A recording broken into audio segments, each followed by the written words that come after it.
আমরা যদি মানুষের সৃষ্টির কথা জানি তাহলে আমাদের মধ্যে অবশ্যই পরিবর্তন আসবে। এগুলো শুনেও যদি পরিবর্তন না আসে তাহলে বুঝতে হবে মানুষের কাতারে আর আমি নাই, মানুষের কাতার থেকে আমি বের হয়ে গেছি। এগুলো শোনার পরে যদি কারো না আসে,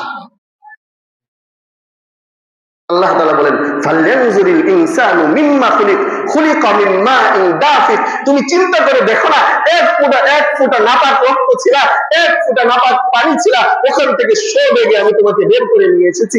আমার কথা না, সূরাতুত তারিক খুলে দেখেন, তারিকের মধ্যে আল্লাহ বলে দিয়েছেন খুলিকা মিন মাইন দাফিক, সবেগে নির্গত এক ফোঁটা পানি থেকে আমি আল্লাহ তোমাকে সৃষ্টি করেছি।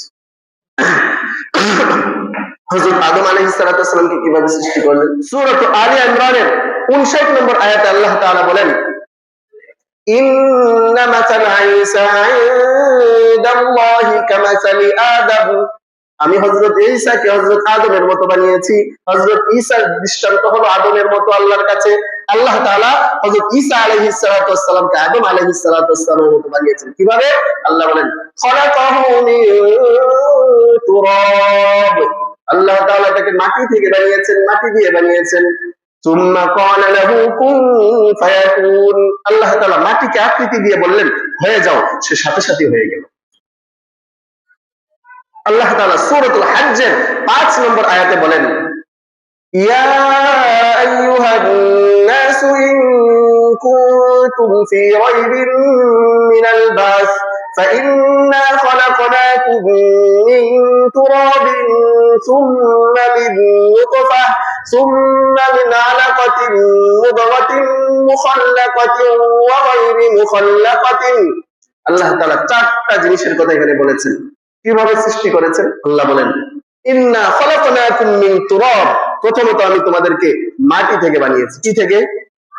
কি থেকে বানালেন? মাটি থেকে। সুম্মা মিন নুতফা, নুতফা থেকে, স্পার্ম থেকে আল্লাহ তাআলা আমাদেরকে বানিয়েছেন, এক ফোঁটা স্পার্ম। সুম্মা মিন আলাকা, অতঃপর এই স্পার্মটা আস্তে আস্তে রক্তপিণ্ডে পরিণত হয়ে গেল, জমাট বাঁধা রক্তে পরিণত হয়ে গেল। সুম্মা মিন মুদগাতিন মুখাল্লাকাতিন ওয়া গায়রি মুখাল্লাকা, অতঃপর আমি তোমাদেরকে পূর্ণ আকৃতির অথবা অপূর্ণ আকৃতির জমাট বাঁধা গোশত পিণ্ডে আমি তোমাদেরকে পরিণত করেছি। এই 4টা ধাপ হয়ে আল্লাহ কি বলেন? এরপরে আল্লাহ তাআলা বলেন ওয়ানুতিরু ফিল আরহামি মা নাশাউ ইলা আজালিন মুসাম্মা, অতঃপর আমি তোমাদের মায়ের গর্ভের মধ্যে যতদিন আমি চাই, যতদিন আমি ইচ্ছা করি ততদিন নিরাপদে রেখে দিয়েছি। কিভাবে রাখছেন?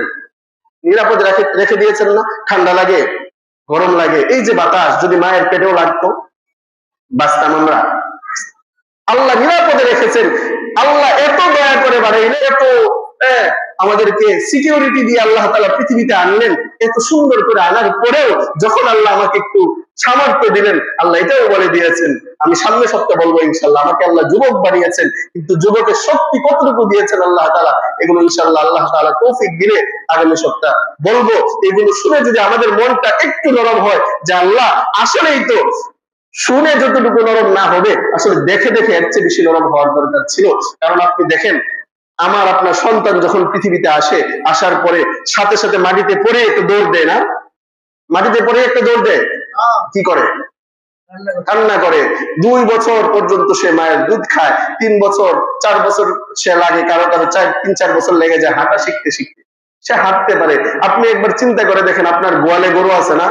গরুকে যখন আপনি বাচ্চাটা যখন টান দিয়ে বের করলেন, 2 বছর পর্যন্ত মায়ের দুধ খায়, 3 বছর পরে হাঁটা শিখে হাতে ধরে ধরে, নাকি পইলে একটা পোল্টি মারে, মাইরে একটা দৌড় মারে? তাহলে চিন্তা করে দেখেন বান্দা, আপনার সেই জন্ম, আমার জন্ম আর এই বাছুরের জন্মের মধ্যে কত ফারাক। আমি আপনি পরে আরেকজনের নির্ভরশীল হয়ে থাকি 2 বছর, 3 বছর, 5 বছর, 10 বছর, 20 বছর, আর এই বাছুরটা সে পরেই পোল্টি মেরে দৌড় দিয়ে আরেক জায়গায় চলে গেল।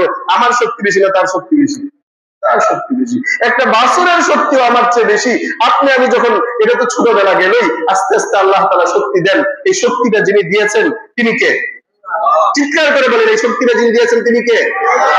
আপেল, দুধ, খেজুর, ডিম না, এগুলোকে আল্লাহ তাআলা জরিয়া বানিয়েছেন।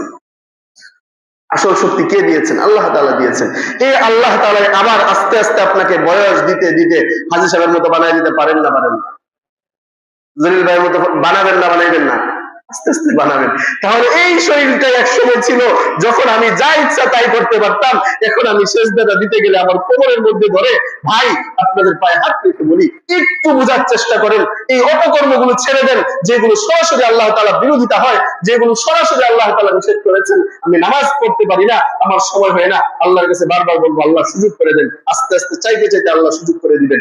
কিন্তু নাফরমানি যখন আমি সরাসরি যখন বাগাওয়াতি ঘোষণা করে দিব, সরাসরি যখন আল্লাহর সাথে যুদ্ধ ঘোষণা শুরু করে দিব, তখন আমাকে কেউ বাঁচাতে পারবে? আল্লাহ তাআলা আমাদের সবাইকে কবুল করুন, নেশাদ্রব্য থেকে আল্লাহ তাআলা আমাদেরকে হেফাজত করুন। হাত তুলে দেখান, কিয়ামত পর্যন্ত আল্লাহ যতদিন বেঁচে থাকি ততদিন নেশাদ্রব্য পান করবো। হাত তুলে সবার হাত দেখতে চাই ভাই, যাদের একটু কষ্ট হবে মুরব্বী। ইনশাআল্লাহ কোনোদিন আমরা এই নেশাদ্রব্য পান করবো না, বলেন ইনশাআল্লাহ কোনোদিন নেশাদ্রব্য পান করবো না। আমার সামনে কাউকে নেশাদ্রব্য পান করতেও দিব না। আল্লাহ তাআলা সবাইকে তৌফিক দান করুন, আমিন।